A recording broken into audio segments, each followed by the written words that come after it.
On the morning of September 11, 1973, fighter jets bombed a presidential palace. Not in a war zone. Not in a dictatorship.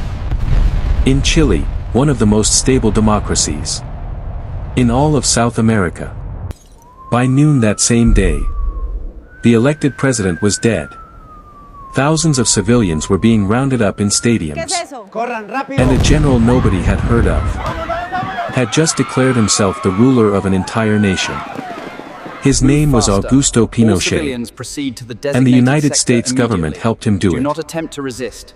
To understand what happened in Chile in 1973, you first need to understand what Chile was before it.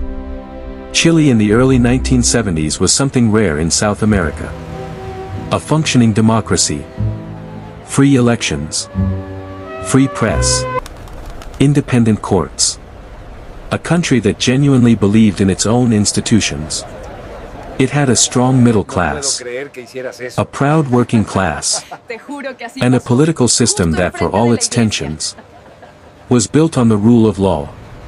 Then in 1970 something happened that made Washington very nervous. Salvador Allende was not a violent revolutionary. He was not a guerrilla fighter.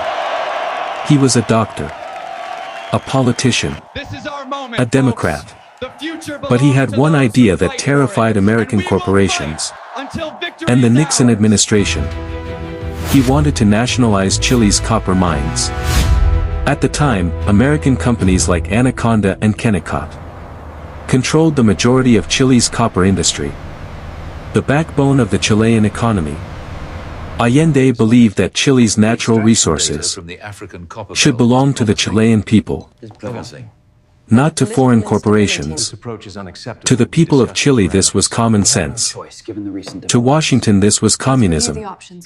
President Richard Nixon and his national security advisor, Henry Kissinger, made their position clear in private meetings.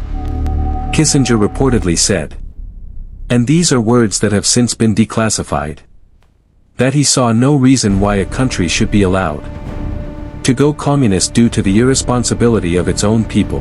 What followed was one of the most aggressive covert operations the CIA ever ran in Latin America.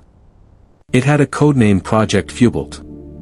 The goal was simple: destabilize Allende's government, make the economy scream, turn the Chilean people against their own elected president, and when the moment was right, back a military takeover. The CIA flooded Chile with money, funding opposition media, opposition politicians, and business groups who would go on strike to cripple the economy. Truck drivers were paid to stop driving. Factories were paid to stop producing. Supermarket shelves went empty not by accident, by design. The suffering of ordinary Chileans was a deliberate tool of American foreign policy. And through all of this, the United Nations watched and said nothing.